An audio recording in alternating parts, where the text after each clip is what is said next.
আল্লাহ তাআলা বলেন প্রকৃত ঈমানদার হলো তারা যারা আল্লাহকে বিশ্বাস করে, রাসূলকে বিশ্বাস করে, যারা সামান্য সন্দেহ করে না। ওয়াজাহাদু বিআমওয়ালিহিম ওয়া আনফুসিহিম ফি সাবিলিল্লাহ, যারা জানমাল নিয়ে আল্লাহর রাস্তায় লড়াই করে, আল্লাহ তাআলা বলেন উলাইকা হুমুস সাদিকুন, আমি আল্লাহ তাদেরকে কোরআনে খাঁটি সত্যবাদী বলে ঘোষণা করলাম।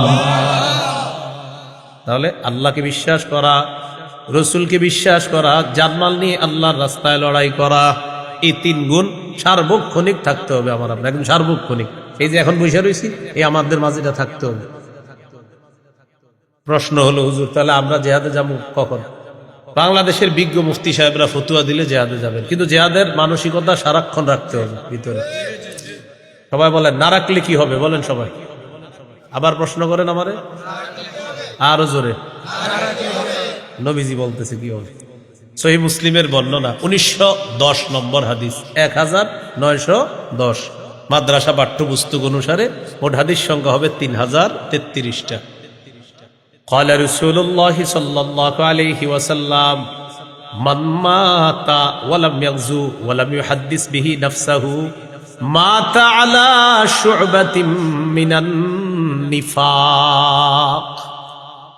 নবীজি বলেন কোন মুসলমান যদি এমন অবস্থায় মারা যায় সে জিহাদ করে নাই অথবা জিহাদের সংকল্প রাখে নাই, জিহাদের নিয়ত রাখে নাই, আল্লাহ নবী বলেন সে মুনাফিকি মৃত্যুবরণ করবে, নাউজুবিল্লাহ। মুসলমানের সার্বক্ষণিক তিনটা বিষয় থাকতে হবে: আল্লাহকে খাঁটিভাবে বিশ্বাস, রসুলকে খাঁটিভাবে বিশ্বাস, যে কোনো সময় ডাক আসলে জিহাদ। এই তিনটা থাকতে হবে, এই তিনটা থাকতে হবে। আম্মা বা'দু ফাআউযু বিল্লাহি মিনাশ শাইতানির রাজীম। بسم الله الرحمن الرحيم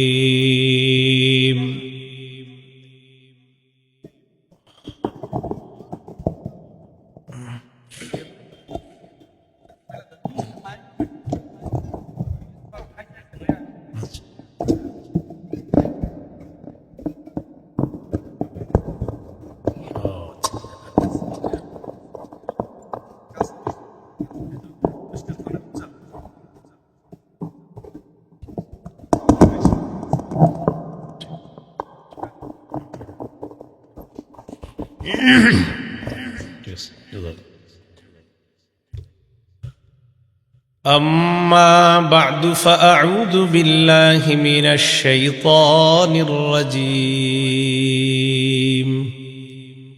بسم الله الرحمن الرحيم. ولا تحسبن الذين قتلوا في سبيل الله أمواتا